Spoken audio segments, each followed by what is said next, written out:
Let's see if this shit works this time. Nah, bro. You didn't hear that shit? Yo, my fucking soundboard is trash, babe. Need to swap it out, man. Oh, yo, my bad to the audience. Yo, this is another episode of the Fatherhoods podcast. Guess what, y'all? We got all three of us on this one. Yep. Been a minute. Here. This is like back to back, right? It's all three of us back to back so far. Yeah.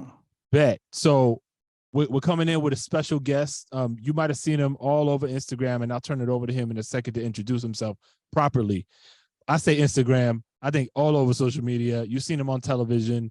You've seen him in movies. Like, the guy's doing work everywhere. And for me, it's special because he's also from the Bronx, son. Yeah. Damn. See, I'm gonna put my. Why are you pressing the button if it's not working, dog? I hear it. I fucking hear it. Yo, give it up. This is wham. Yeah. It sounds like a dying fuck. It's like in the movie, whatever. Fucking was it bah, when he's shooting a gun? No. Nah, we didn't see that. Yo, give it up for Tonio Skits, everybody. Yo, what up, everybody? It sounds weird without the claps. Without. I know, my bad. This is bootleg. I'm sorry. I know we're on a budget, but yo, it's your boy Tonio Skits. You know what I'm saying? 4 seasons, I'm wilding out. I got some movies under my belt. I just finished doing a Christmas movie with Justina Valentine, Nick Cannon, a bunch of people that came out December 21st on VH1. Some stand-up you can watch. Just, man, on your Fire Stick, just search Tonio Skits. You'll see some movies. You'll see some shows. Your boy from Instagram. I'm from New York. Talk to me. Yo, what up?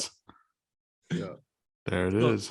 So why don't we start? We usually start the show like talking about your relation, like how many kids you got, what that whole picture looks like. So tell us a little bit about how many kids, where they're at, all that. I got 2 kids. I got a girl and a boy. Same mom. All right, for all these statistic seekers. That was going to be the follow-up question, so I'm glad you cleared that up. Same mom. I was a young dad, super young. And you know, just like anybody else, well, I don't know, but for me, it was an unplanned situation, literally both times, like unplanned. But you know, I put my shoes on and I wanted to be what I didn't have, you know what I'm saying? And you know, I've been there for my kids, and they grew up. By the time they were in elementary school, I had started the social media thing, and I was already lit. Like, kids in their school knew who they were because of me, right? So that was one of the positive things that came from social media, because like when they switched schools, like they didn't have to do much because they were already popular kids because they were the kids of Tonio Skits, you know. So that was good, but. How many kids can say their dad is popping on social media? You know, so it's a pretty cool thing in that aspect. But my kids have helped me in a lot of things. Like honestly, I say I have stayed relevant because it's hard to come out when I did and still be relevant and still be a part of certain conversations. I attribute that to my kids because, you know, I see what they talking about, I see what they looking at, I see what they like. So, you know, I would take that information and use it towards, you know, how I move in social media. How cautious are you, or were you, with them and them on social media? In the beginning, I was, you know, there'll be some pictures here and there. I wasn't big enough to really see how the dark side of you know, of social media. But as I've grown as a person and grown on social media and started seeing the weirdos come out of nowhere, I was very hesitant and really putting them in anything. I do have them in some videos here and there, but I was just very, you know, very, very careful with it. I'm happy to say nothing crazy has ever happened. And now my kids are old enough to deal with whatever comes, so they, you know, they good. And what about their own social media habits? Did you kind of wait until there was a certain age for them to be on it? Nah, you know what? I was really the cool dad. Like my daughter had the first iPhone that came out. She was like, I don't know, like 8, 7. But my kids, they weren't really, they're not even into social media like that. They hardly ever post, like nothing. You know, they consume it, they're on it, you know, talking about it. But I had some good kids I ain't really had to worry much about. And you're raising them in New York at this time? Nah, in Miami. Miami. And then their mom moved to New York, you know, and she had 2 more kids with with her boyfriend that she's currently with. My son came to LA with me, and then we came back. So now they're here. They're here in Miami with me. Gotcha. So okay, so you guys are not together. You and the mother of your children. Yeah. But you have a co-parenting situation. So you mentioned they're with you though now. Yeah, they're with me. Well, they go wherever they want, so they're old enough, you know. Sometimes they go to New York for a little bit. But before that, yeah, we had definitely co-parenting. Man, we were mature about it. We figured it out. You know, we dealt with our immaturity and had our situation. But at the end of the day, we knew what was right for the kids, and we made it work, you know. And to this day, like, I'm cool with her boyfriend. You know, he's a fan. He watches my stuff, and he never got involved in certain ways. Like, you know, he respected this, I respected that, and we kept it cool. Never had an issue. Damn, so it feels like you guys found something that most people can't find when they break up.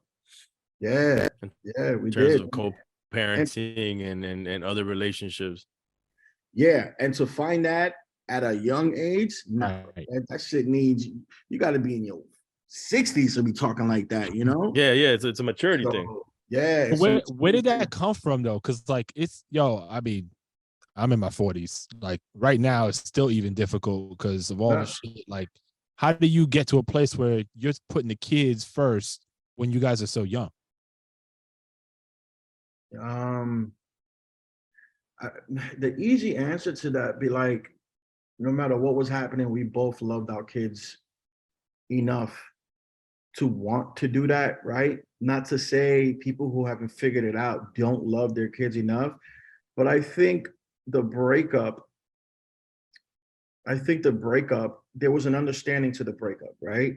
And I think once both parties understand, like, this is over with, like, we need to move on, we found common ground somewhere, you know. And the common ground was, at the end of the day, it don't matter how I feel or how you feel, like, what do the kids need, you know? And that's just how it was, you know.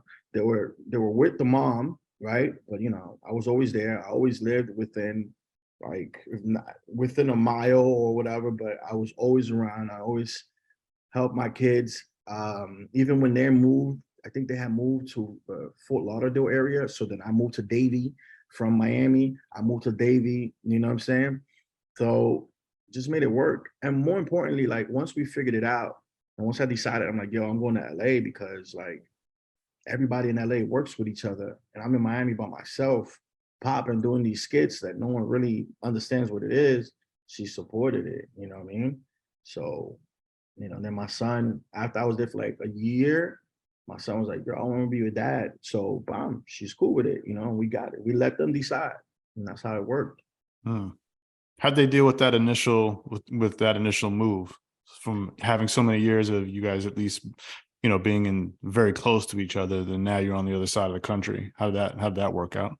Well, my daughter was old enough to understand. As a matter of fact, before I left, or before I made the decision to leave, I asked my daughter, I'm like, hey, but she was old enough to understand. I'm like, yo, this is what I want to do. At first, she was like, nah, you're bugging. You're not going anywhere.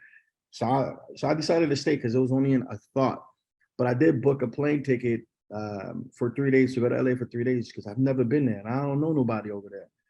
Well, when I get to LA, bro, and the moment I got off the plane, 3 hours after that, I'm at Russell Simmons' office filming with random people. We just filming major skits. I'm like, this shit takes me weeks to do in Miami. And I just did this right now in an hour. Like, I'm in his office. And then from those people, I got to know more people. I'm like, yeah, these guys are filming at the park, they storming, all these people. So I'm like, I showed up at the park. I'm like, yo, I'll hold the camera. You know what I mean? And then I got invited to some mansion party in LA. So bam, I pull up to them and I start seeing all these fucking like creators that I look up to. I'm like, yo, they're all right here. I'm like, so I come back to Miami. I'm like, I gotta make this move. And then my daughter sees a video that I did, and it happens to be with some girl that was super popping, and that was one of her favorite creators. She's like, Bobby, you gotta move to California. And then they changed her mind. When she did that, I was gone in 2 weeks. But I made a promise. My promise was I would never miss family functions. I would never miss birthdays. I would never miss holidays. And I kept that promise. I think the very next year I was in LA and it was Valentine's, and I always bring my daughter flowers. You know what I mean? So I want to keep my promise. So on February 13th, I took a red eye from LA, came over here to Miami, landed at 5 a.m, was able to get a car, be at her school by 6 a.m, surprise her with flowers, happy Valentine's Day, and then took a Uber back to the airport, jumped on a plane and go back to LA. These are 5-6 hour flights. Going over there, did that.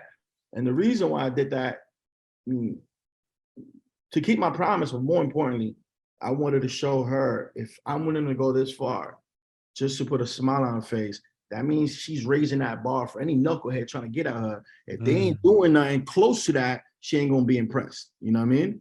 So you were thinking, like, that was your frame of mind when you decided to do all these things. It wasn't like afterthought, like, oh, now, all right, I did that. Now the bar's up. Like, it was kind of premeditated. Nah, the frame of, yeah. The thing is, I've thought about this all the time before, so I don't think it was a thought then. It was I need to do this, but I knew subconsciously why I was doing it, because I always had those thoughts. I was just watching a statistic about fathers. So they always speak about the statistic when you look at the men that are in jail. Most of the men, I don't know if it was like 70% of the 70% of the people in jail come from fatherless homes. Yeah. Right? Yeah. They show, when the mother, it's only the mom, kids tend to just go out and do fucked up shit or whatever. But when a father's there, that decreases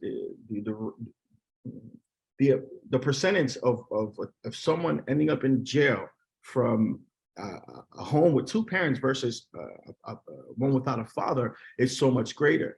Here's another statistic that I didn't know, right? The same applies. Okay, you have mom and dad and kid. This is the percentage of the amount of people that don't go to jail. The same percentage stays the same if it's only a father and not the mom. It is the equivalent to having mom and dad. But when you have a mom and not the father, that percentage increases crazy, that actually end up in jail. So it just shows the importance of a father, whether the mom is there or not. It affects the child in a positive way when you look at their what they do with their life. I'm sure we'll hear from the moms in the comments. I hope so. I want to hear from the moms in the comments. They can't. I'll send you the link to. Yeah, send that, because that's ill. That's ill. But it's no shade. It's no shade to the moms. No, there is no shade. These are just stats, right? And not to say that mom's not important. Of course they are. Like, of course. How many mothers have played both roles because the guy wasn't there? But we cannot ignore how important the father figure is. And I just want some of these ladies that be out there like, I don't need no man, I'm gonna have my baby on. Like, that shouldn't be the goal. Like, you know what I'm saying? I'm gonna have my baby by myself. Like, that shouldn't be the goal. Like, you should be doing everything you can, not because you need him, but your child does. I don't know why. I immediately thought of Boys in the Hood when Cuba was punching in the air when the dad was talking to him. I don't know why I thought of that this whole time. If we could go back in time a little bit, Tonio, your upbringing, how did that influence the man you've become, particularly the father that you are today? Man, my dad just wasn't there, I would always see him on my birthdays. He'll pull up. He did some jail time. It's just his priorities wasn't there. I feel like he could have done more. I've had these conversations with him. May he rest in peace. He just passed away in April. Yeah, I'm sorry to hear that. So I created a good relationship with him. We always talked. He heard my music. He saw the skits. He started doing some skits and sending it to me. But it was, I just basically just didn't want to be the man he was, and that's how I created myself. Everything he didn't do, I wanted to do. It's just what it was.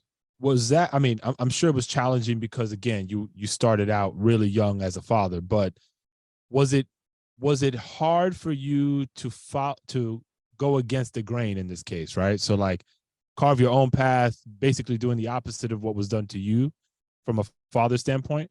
Or did you find it more natural for you to kind of follow in his footsteps as far as how you treated your kids? I don't know how to answer that because I think it was more natural. When I think of what my father did, I don't think of what my father did. I just think of how hurt my mom was, right? And I just didn't want to ever be that person. So my mother's pain is what really molded me not to want to be like this person that was like my father. I didn't want to be that man that did that. She was taking care of all of us by herself. Like she was just a single mom, trying to raise her kids. And my dad, I'm saying, like he was out in New York being a knucklehead, I'm saying, selling drugs and all that. And one thing that really got to me, that when I got old, I was able to ask him, I'm like, yo, you made all this money selling drugs. Like, why didn't we see it? You know what I mean? Like, why were we struggling? What is the point of selling drugs if your family is not, it's not benefiting from this, Most people sell drugs because they're trying to sacrifice and feed their family. Yo, we were hungry. You know what I mean? So it was just more of my mom's pain that molded me not to want to be like that. So that's why I was always around. That's why, even now, being a father with kids are like, they drive, they make their own decisions. You got to humble yourself because now, they quick to just talk some shit or be like, I'm doing this. Like, nah, I'm going to this concert. Like, and then still, you're still their dad, and you got to worry about them getting, doing drugs, and so I still worry every day, but you just gotta let them be who they are. And hopefully, whatever you did in the past, they're gonna figure shit out. When you have kids that are adults now, like how is that? I mean, most of our kids are younger. Manny, you have the oldest out of all of us, but I mean, as far as from like an advice standpoint, like the worrying is never going to go away. How open are they to like you trying to still help them steer them in the right direction? Or are they just on some like, I'm an adult, I know what I'm doing? I mean, it's hard. You just, when they were kids, you have total control of stuff, right? You control their environment. You control what they eat. You control where they go. As adults, there is no control. You can worry. I worry every time they get in the car and drive. Like, what if they do a stupid mistake and get into an accident? Or I don't control the environment. I don't control what they eat. So I just give advice. And sometimes as parents, that transition is so hard because you don't know when you decide they're grown-ups because they're still little kids to you. But my advice is to just you got to lay back and listen, and just still be the parent, but just more give advice and not, no, you ain't doing this, because then kids get confrontation. Then they want to do that. Like, it's always a thin line. Sometimes I see myself like, yo, I can cross over right now, but I gotta let them be. You know what I mean? Gotta let them learn. But there's no blueprint. Yeah, that's gotta be tough too. You you said you were on was it 4 seasons a while now? Yeah. With Nick Cannon? Yeah. How didn't you get pregnant from Nick Cannon? Because the man got 10 kids. I feel like everybody around him either gets pregnant or has the capability of having 10 kids themselves. What made you stop at 2? I don't got Nick's money. Neither does Manny, but Manny's trying to get 10. I'm trying to get 4. I got 3. I'm trying to go. He advocates for everybody to have more kids. Nick has 12, and I do think Nick Cannon would be the first person to impregnate someone in the metaverse. So I do believe that. But I don't know. I think if I had Nick's money, I probably would have had more kids. But in all seriousness, after those 2, I've never gotten a girl pregnant ever again. Because I see how hard it is. Like, this shit is no joke. You know what I'm saying? And for me to get another girl pregnant, listen, if my wife wants to have a kid, then I'll have another kid. But if we are not on that level, bro, I'm a Drake the condom. I'm gonna do all that. Like, whatever it is I gotta do, I'm doing it. We ain't doing it. I just made a vow to myself.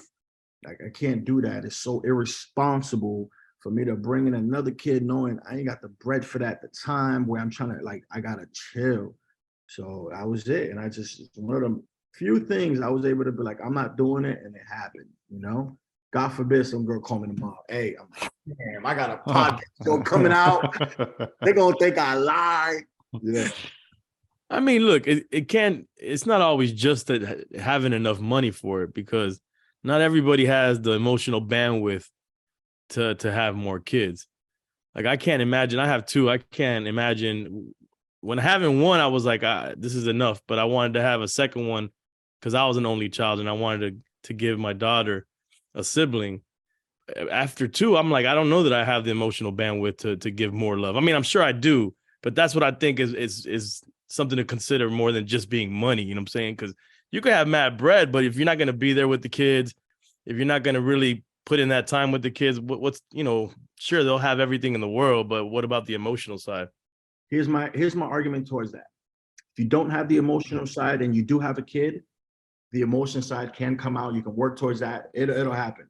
Right. But if I ain't got the bread and I'm trying to do all these things and I have a kid, it's over with. Like, I can't just come out money. You know what? Let me just take this money out. Like, now I gotta stop everything I'm doing. Like, it's life halting. Like, I'm not, you know what I'm saying? I gotta be there for my kid. Let me tell you something. This story about my boy Carlos. Carlos had 3 kids. His wife wanted 1 more. I need that 4th. He's like, nah, man, I can't do that. It's too expensive. You know what I'm saying? What I'm doing, like, whatever. Like, fuck it. She got pregnant. Triplets. De pinga. Damn. True story. I just did a video with some of his kids like a couple days ago. Triplets. He got hit with triplets. Wow. Wait, no, you got to tell us more now. You can't give us the cliffhanger. So no, he's saying he got it. Oh, he got it. No, they had it. But it sounds like he persevered to some degree, but like it complicated his life for sure. Yeah. Like, what was the craziest shit he told you after they came about? I don't remember crazy shit. It's just a day in the life. You gotta adapt at that point. I grew up with twins. Like, my sisters are twins, right? And then one of my sisters gave birth to twins twice. You know what I'm saying? She got a 4-piece? She got a 4-piece. Yeah. She gave birth to twins twice. Yeah. My nieces are twins. But hold up. Let's go. I want to give a counter to the counter. Because one of my homeboys who's been on the show, my boy Paul, aka Drink Champ Sports, you know, he by no means is he a paid dude.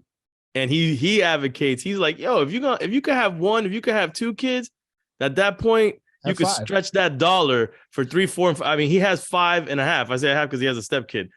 And that was his mentality. It wasn't about money.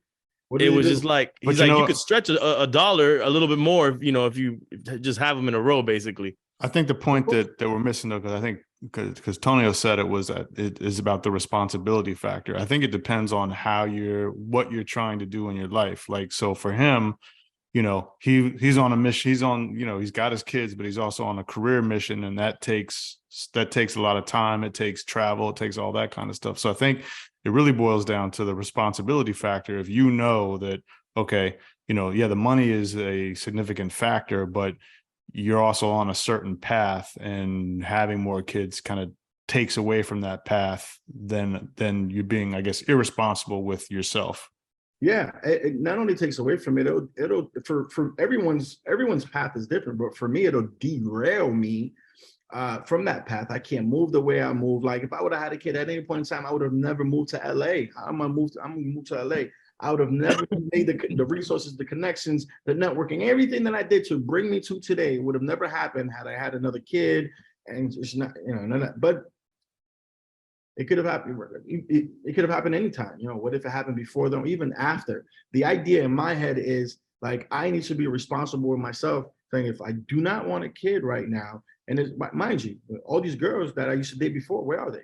They're not even here. So I'm glad I did not put a kid in the mix. That would have been irresponsible, waste of money, derailed myself. Like people don't know, man.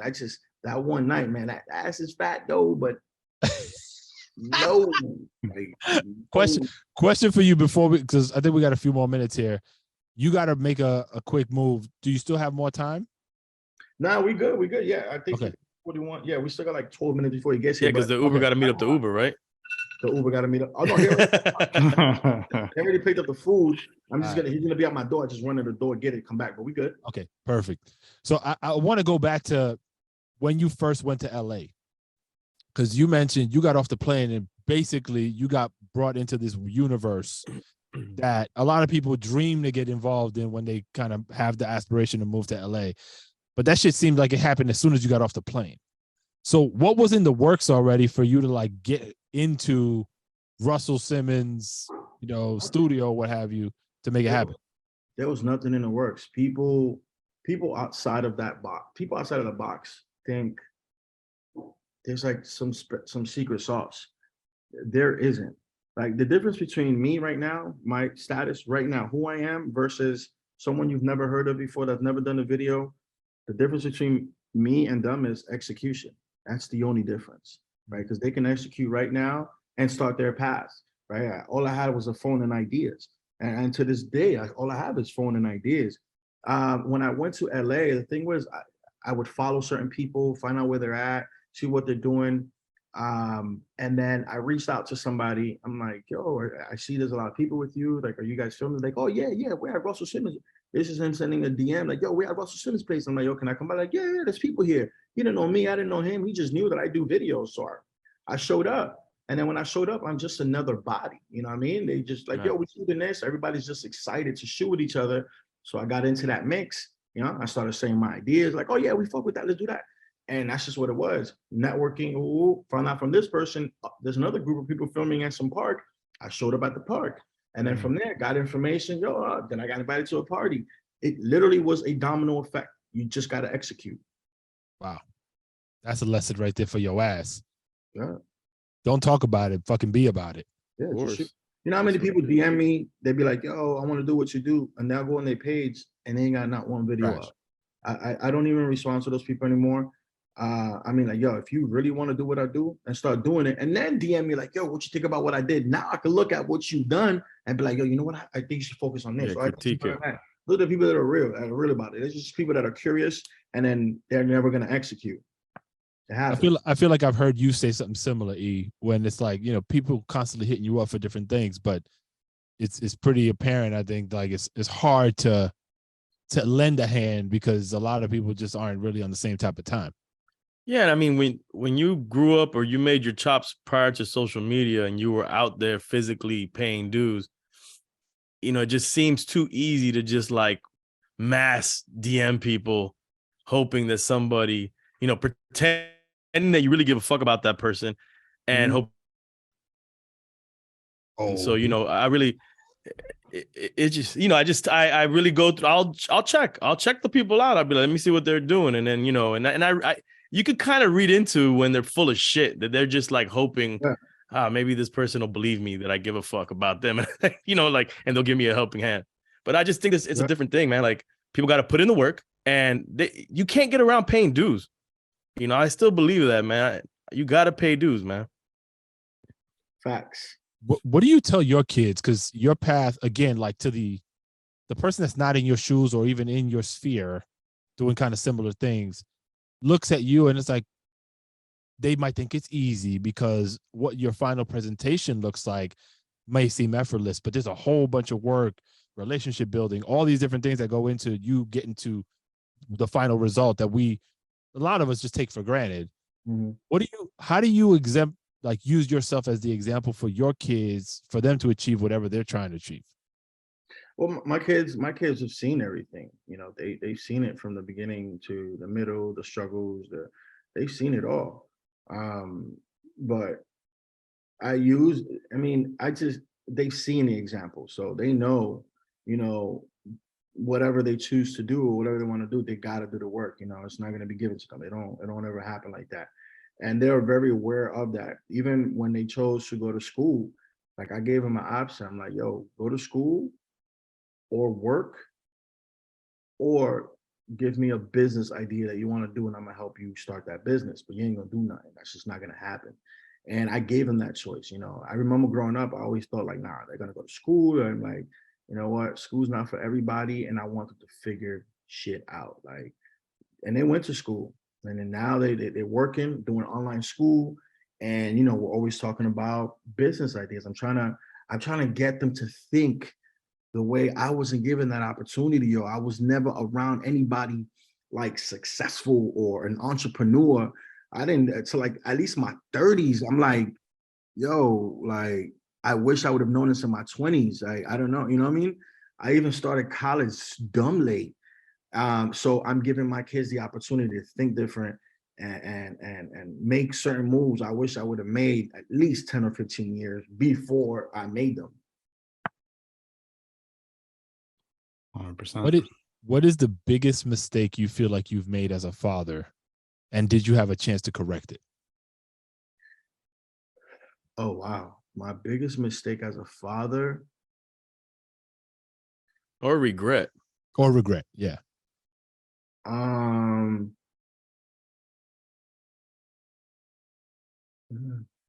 mean, I think it would be, I wish, but I can't control that, right? I wish that they grew up in front of me, my eyes, and not me living across the street.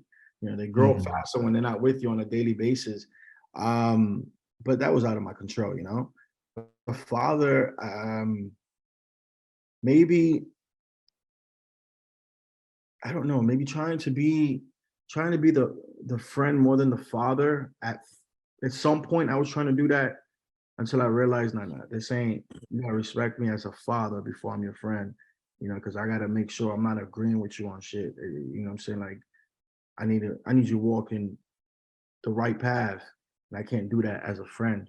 So I think maybe if I would have done that sooner, but at the end of the day, the outcome was still good because my kids are good and they're on the right path, and I ain't got no issues with them. I ain't worried about them getting arrested or doing some dumb shit. So I think they're good. That's dope. Yeah. What's on the horizon for you? Like, what are you working on that people need to be paying attention to? Like, are your kids, you mentioned you did some videos and stuff with your kids. Are your kids in your world as far as content creators go as well? Like on their own? Or they're not none of that. My son got into a little acting. He got into a little phase, you know what I'm saying? Like he even changed his name to Tonio Skits Jr. He was doing some skits on TikTok, but then it's not for him. He just, you know, but he has that acting bug in him, but it's not something he's doing right now. You know, I'm telling you, kids never post. They don't be posting nothing. But then what are you working on that's coming soon that we should be checking for? I'm working on a lot of things. I'm working on a documentary. It's called The Making of an Influencer, to show about you. Yeah. Oh, okay. So every episode is about a different influencer. I'm going to be the first episode. It's called Keep Posting. Basically, it just shows the backside. It shows everything that everyone missed that got me to where I was. And there's shit that I was going through, you know what I'm saying? Death, you know, no money, just a bunch of things that I've gone through, but I kept posting, you know what I'm saying? even though shit was happening in my personal life, I kept posting. I kept entertaining you. I kept doing this shit. I didn't let it stop me from continuing to progress in any which way. And so this documentary is going to show that. I'm writing movies. I just wrote a movie called Mr. Social. I got Rosario Dawson in it. It's an action comedy film, feature film. So running on that. I think I'm in 2 movies this year. It's a superhero movie. In April, it should be in pre-production. So right now, the goal right now for the next 3 to 5 years is just to cross over to traditional television and movies.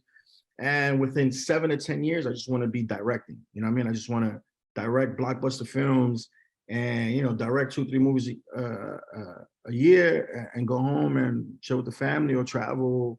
Or if I'm single, go to Colombia and, you know. And do your single thing. Yo, Tonio, man, thank you, brother.